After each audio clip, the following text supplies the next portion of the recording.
Ecuador ha recibido amplia atención internacional tras la difusión de imágenes de cadáveres en las calles de la ciudad de Guayaquil.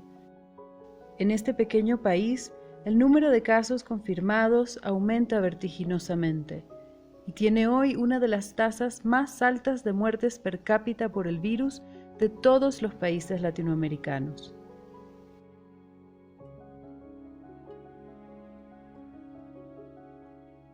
Las crudas escenas en Guayaquil han hecho que las históricas desigualdades económicas y sociales, ahora agravadas por la pandemia, sean demasiado evidentes. A mediados de marzo, 15 días después del primer caso confirmado, el gobierno ecuatoriano impuso drásticas medidas para frenar la propagación del COVID-19. Estas medidas se han endurecido desde entonces, pasando del cierre de fronteras y comercios no esenciales a un toque de queda diario en todo el territorio de las 2 de la tarde a las 5 de la mañana. El número de víctimas continúa aumentando y el sistema de atención médica ya está sobrecargado. Al comienzo de la crisis, enfermeras y enfermeros protestaron porque carecían del equipo apropiado. No hay mascarilla N95 para el personal que va a entrar a trabajar el día de hoy. Así que, chicas, no nos están dando el material para nosotros poder laborar. Tanto el gobierno central como los gobiernos locales han sido incapaces de contener la crisis. Debido a recortes en el presupuesto de salud pública, Ecuador estaba poco preparado para la pandemia. Solo en 2019 el presupuesto de salud se redujo en 36%. Además, la compra de material médico se detuvo temporalmente el 28 de marzo, debido a denuncias de corrupción que actualmente están bajo investigación. La población más empobrecida ha sido la más afectada por el toque de queda y las medidas obligatorias de distanciamiento físico impuestas en todo el país. Aproximadamente la mitad de la población ecuatoriana trabaja de manera informal. Claramente no puede trabajar desde casa y no tienen los ingresos asegurados. Como resultado, miles desafían las medidas para proporcionar de alguna manera un ingreso diario a sus familias. En Ecuador se necesita urgentemente una sólida red de apoyo social operada por el gobierno que ayude a enfrentar la pandemia. Sin embargo, hasta ahora no hay indicios de que algo así se establezca a corto plazo. El gobierno aprobó una transferencia de efectivo para las familias más pobres de apenas 15% del salario mínimo. Los gobiernos locales, las organizaciones sociales y la sociedad civil están implementando iniciativas para distribuir canastas de alimentos. Sin embargo, estos esfuerzos son insuficientes, en tanto las condiciones de vida de la mayoría de los ecuatorianos continúan deteriorándose. La provincia costera de Guayas es la más afectada hasta el momento, con 70% de todos los casos de COVID-19. Las condiciones en la ciudad de Guayaquil siguen siendo caóticas. Esta ciudad en el Ecuador registra la mayor cantidad de fallecidos como resultado de la pandemia, incluso superior a algunos países. Y en relación al número de habitantes, es, al menos en América Latina, la ciudad y el país que más víctimas mortales tiene. Una de las cosas traumáticas que hemos vivido acá en Guayaquil básicamente es el abandono de cadáveres dentro de casa y también en el espacio público. Dentro del centro de la ciudad incluso, no solamente en áreas marginales, que ese ha sido básicamente el fenómeno mayor.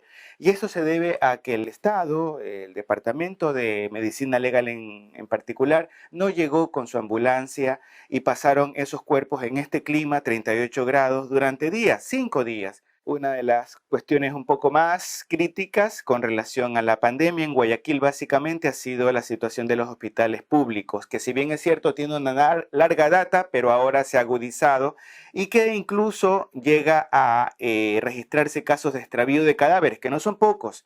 Y en realidad eso hace que junto al anuncio de las fosas comunes golpee el ánimo de la población, a tal punto que el hecho del respeto a la necroética en relación a los derechos humanos es evidente. Mientras que los niveles de gobierno central y locales se culpan unos a otros por la situación en Guayas, el gobierno ha descuidado también a las comunidades indígenas.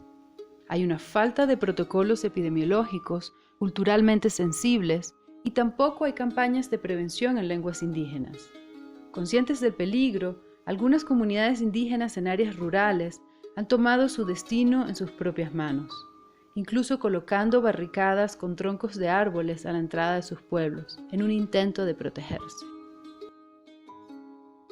La gran cantidad de personas infectadas por COVID-19 en Ecuador puede estar relacionada con sus tendencias migratorias. El 11% de la población ecuatoriana vive y trabaja en el extranjero, muchos en Estados Unidos y en España. De hecho, el primer caso confirmado del país fue el de una migrante ecuatoriana sentada en España que estaba visitando su país de origen. Para los migrantes que viven en Ecuador, por otro lado, la crisis de COVID-19 está exacerbando las precarias condiciones sociales en las que ya se encontraban. Esto es especialmente cierto para la población venezolana del país. En lo personal me ha afectado muchísimo a nivel económico porque yo vivo de lo que haga en el día también, yo vivo del día a día. Yo soy independiente como profesional, entonces pues todo se detuvo y no genero pues ningún ingreso. Yo soy voluntaria en una organización que ayuda a mujeres migrantes y venezolanas en especial. Y en esta organización hemos trabajado de tal manera y para recibir donaciones, y la sociedad civil ha respondido muy activamente dándonos donaciones para ayudar a estas personas. Estas son personas que están en una situación bastante crítica porque la mayoría tienen niños, tienen bebés y ellas viven de vender en los semáforos. Ecuador enfrenta un problema muy grave por la debilidad de su sistema de salud pública. Por ejemplo, Ecuador tiene 5 veces menos camas de cuidados intensivos per cápita que Alemania. Además, el presupuesto nacional de Ecuador, que ya estaba debilitado antes de la pandemia, depende en gran medida de ingresos petroleros que están cayendo aceleradamente. Sin embargo, Ecuador continúa al servicio de su deuda externa con la esperanza de obtener nuevos préstamos. ¿Pero a qué precio? Alemania también está pidiendo préstamos para su gigantesco paquete de rescate, pero los bonos del gobierno alemán a 10 años ofrecen un interés negativo de apenas 0.5%, mientras que los bonos del gobierno ecuatoriano tienen una tasa de interés positiva del 9,5%, una pequeña pero amarga ilustración de la despiadada realidad de los mercados financieros. La situación actual en Ecuador es extremadamente preocupante. Las respuestas estatales ante los impactos socioeconómicos y de salud ahondados por la crisis son insuficientes. Este es un tiempo para quedarse en casa, si se puede, pero sobre todo es un momento para la organización social y la acción política. Estas son claves para contrarrestar los monumentales desafíos socioeconómicos que enfrenta la mayoría de la población.